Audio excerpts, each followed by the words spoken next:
How much power do you really need in a phone?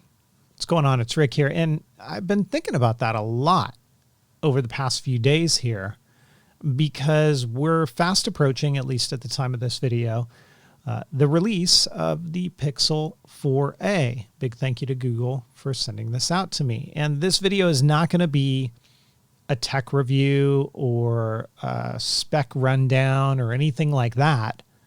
I just want to get you thinking and hopefully get a conversation going in the comments down below. Because again, I want to ask, how much power do you really need in a phone? Now, this is coming from a guy who's always been on iPhone. Always. And this is actually the first time that I've had an opportunity to try out an Android device. And I'm walking away with it saying, I'm really impressed. And again, I'm not going to go into all the tech specs, but just for reference, to get us thinking about how much power do you really need in a phone, I want to throw this out there.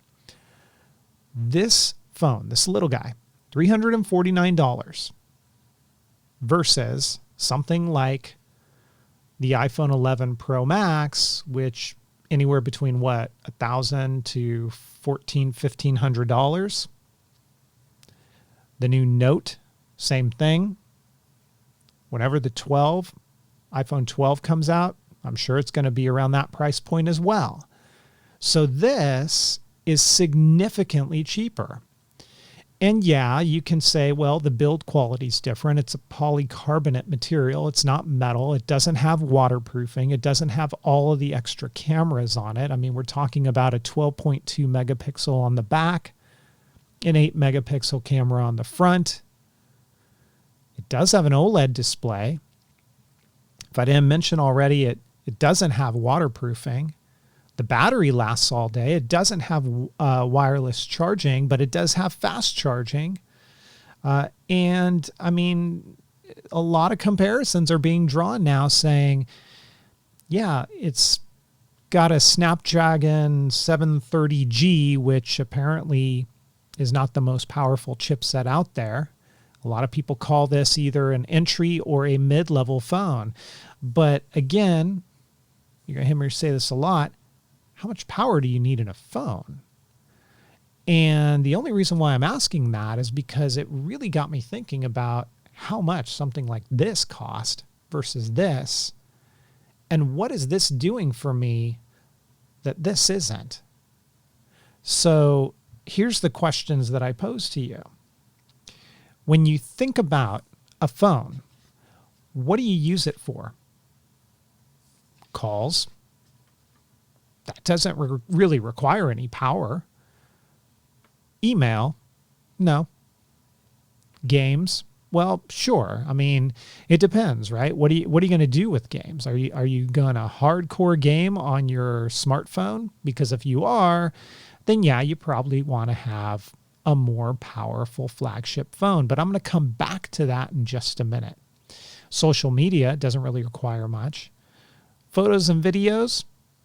No, not from a processing perspective. Now, the argument can be made from the camera perspective. You'd want to have wide angle lenses and all, telephotos and things like that. But if you're just doing basic photography, I'll say it, the camera on this, in some instances, it rivals, in my opinion, the iPhone 11 Pro Max, especially in some of the astrophotography realm, where I've set up this little device on a small tripod, aimed it up at the stars. It takes about 3.5 minutes or so. But those photos are incredible compared to my iPhone at a fraction of the cost. Now, video, sure, that's different, right? The iPhone can do 4K 60 frames front and back, whereas this can do 4K 30 on the back and 1080p 60 on the front. But I mean, that's a use case, right? I mean, if you want that level of detail, then yeah, you're going to want a flagship. Other than that, what are the other reasons? Well, music, right? You don't really need nothing real special to do music on your phone. I mean, This has a headphone jack. Your iPhones don't. So that's kind of nice. And then if you're a streamer and you stream off of your mobile device, then you could get away with it on the Pixel 4a, but I'm going to say, yeah, you'd probably want to go with the flagship model.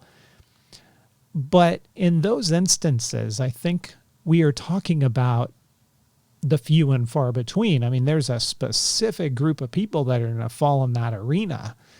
And even myself, I would say I've never come close to even using the power that I need on my iPhone 11 Pro Max. And I didn't feel like this was tying my hands at any point in time and when I was using this. And it makes me want to continue to use this. It's smaller, it's lighter.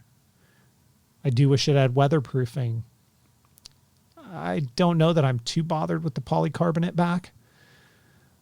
But then I want to break it down for price, because that's really what this comes down to. Now, if money isn't an issue for you, then by all means, go hog wild, right? Pick up the flagship of everything. Why not? But I want to, when you stop and think and you don't get caught up in all of the tech specs and you realize, what is it I really need? Do I really need this extra power? Do I really need these extra things? Because I think you'll find out that you don't. And what happens is, and I'll put it into perspective for the Pixel 4a. And by no means am I just saying the 4a, because this could be true of any other phone on the market, right? But specifically in this video, I'm going to put it into perspective for the 4a compared to, let's say, the new Notes that are coming out. Heck, even the iPhone 11 Pro Max, they're still going between what, $1,000 and $1,500. So if you think, let's baseline it and say a flagship's going to run you $1,000. That's lowballing. But let's say a flagship runs you $1,000 versus Pixel 4a at $349.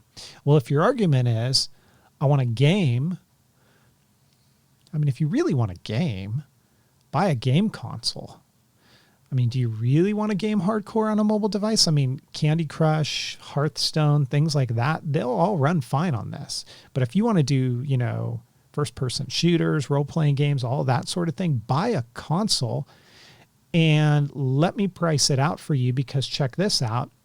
Flagship at $1,000, Pixel 4a at $349, plus, let's say, a Nintendo Switch. Let's start with that. $299. Plus $349. That puts us at $648. It's still cheaper than buying a flagship phone. And you get the best of both worlds. Now you might say, I don't want the Switch. It's not powerful enough, doesn't do what I want it to do. Okay, humor me on this. Let's talk about the new upcoming Xbox Series X or the PlayStation 5. I'm going to guess those are going to come in at $499, $599.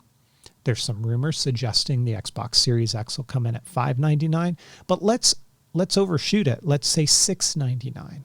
So at $699 plus $349, you're at $1,048. I mean, when you put it like that, you then come back and say, okay, so do you really want to do hardcore gaming on this, or do you want to buy a dedicated console? And if you wanted to get a PC, let's put that $700 towards a PC. You can build one out for a few hundred more and get something much more powerful, right? So to me, the gaming piece just kind of falls flat. And then I'm going to come back and I'm going to say, well, then what do you need the extra power for? And I think the only other logical thing would say, if you want a phone that has weatherproofing, if you want one that's not built out of polycarbonate, you want a more premium material, or if, let's say, you're a live streamer, somebody who's going to be streaming on your mobile device all the time, not just once in a blue moon, then you probably want to go with the flagship model. But again, I ask, what do you really need that power for?